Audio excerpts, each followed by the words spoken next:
अस्सलाम वालेकुम। तकरार ड्रामे जी दोस्तों नेक्स्ट एपिसोड जी तव्हांखे कहाणी ॿुधाईंदा हलूं त हाणे तव्हां नेक्स्ट एपिसोड में ॾिसंदव त जेको आहे मीर जेको आहे सॼियूं ॻाल्हियूं पंहिंजी भेण जे अॻियां ज़ाहिर कंदो त हलीमा खे ऐं शामिर खे काॾे गुम कयो, नवाब खान छा कयो, ऐं इहो बि चवंदो त इन खे मूं नाहे मारियो हलीमा खे ऐं शामिर खे, नवाब खान गुम करे छॾियो इन भागे अलाए काॾे छाजे करे त नवाब खान खे मूसा खां बदिलो वठिणो हो। हाणे हक़ीक़त तव्हांखे इहा ॿुधायूं त शामिर ऐं जेको आहे हलीमा ज़िंदा आहिनि, बिल्कुलु हू क़ैद में आहिनि नवाब खान जी में।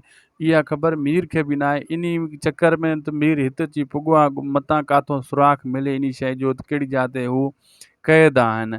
ऐं तव्हां इहो बि ॾिसंदव नेक्स्ट एपिसोड में त राणी सां जेको मुलाक़ात कंदो वञी मूसा, ऐं राणी उनखे चवंदी दुश्मन तुंहिंजा घणा थी विया आहिनि, तूं ईअं खुलियो न घुम, खुलियाम छो थो घुमी।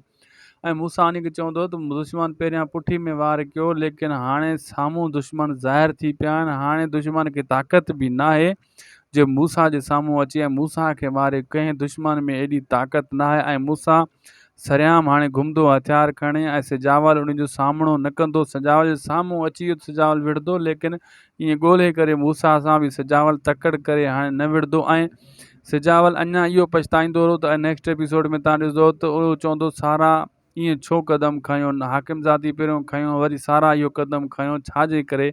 उन खे अञा ताईं इहा परेशानी आहे, सोच आहे त इहो कमु थियो कीअं मूसा वारो।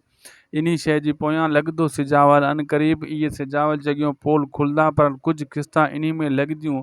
ऐं नवाब खान जे लाइ त हाणे मुसीबत मूसा हुआ, ऐं मूसा आशू पोयों लाइ छॾियो आहे। मूसा जे नवाब खान ऐं आशू खे चई छॾियो अथई त हाणे मीर खां पोइ तोखे मूसा खे लिटाइणो आहे, जा क़ाबू करे या झुकाए मुंहिंजे क़दमनि में आण।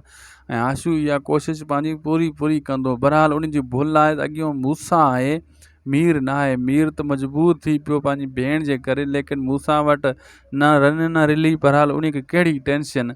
ऐं तव्हां इहो बि अनक़रीब ॾिसंदो त हू राणी ऐं भावल खे कमज़ोर करण जी कोशिशि कंदा, छाजे करे त उहे मूसा जा माइट आहिनि, मिट आहिनि, उन्हनि खे तंग कंदा। दोस्तो वीडियो पुॼाणी ते ख़ुदा हाफ़िज़।